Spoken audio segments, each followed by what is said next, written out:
What's up? Kaya tayo guys. Anong oras na guys? Oh, mag-alas 2 na. So nakapagluto ko kanina ng ulam guys, pero yung kanin wala pa. Tingnan nyo to. Luto na siya. Pero talagang napakainit pa. As in ano pa lang ngayon, no? Umuusok pa oh, as in kaluluto lang. Nakakalimutan ko magsaing. Kaasar guys pagka ganun.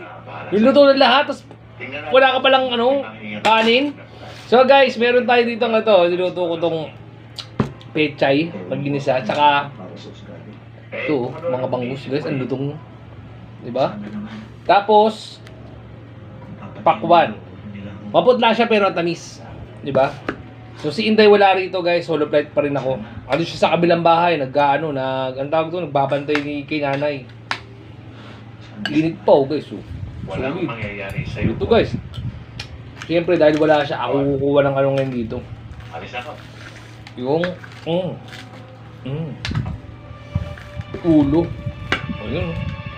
Sarap na yan. Kaya umaga pa ako kilos dito guys. Napakahirap.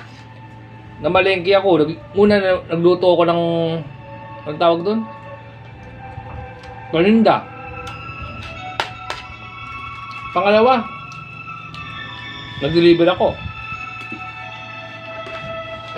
Pangatlo, ginis ka ba ng bahay? Pang-apat, nagluto ko ngayon ng ulam. Mas pagtingin mo lang kanin.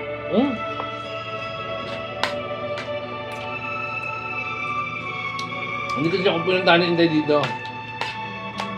Hindi sa kabila, nagbabantay siya dati. Nabuta muna siya umaga rito, nagluluto muna siya. Apo.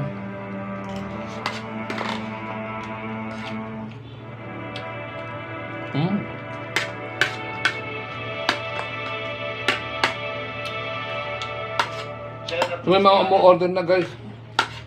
Pagkatapos naman ito, trabaho naman kagad. Mahirap din pag mag-isa guys, ito lang. Diba? Pero kung ano, sanay naman ako mag-isa guys eh.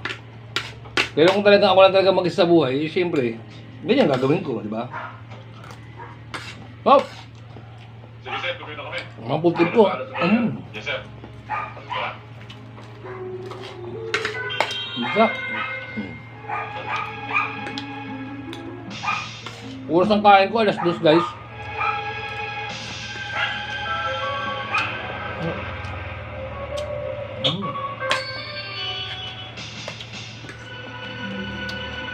Pabita.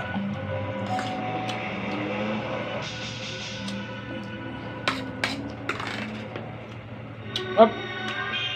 Solid plate.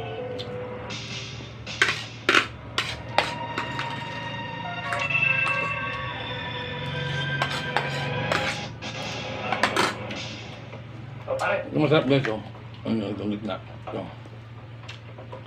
Ganyan guys, sarap. Bisa.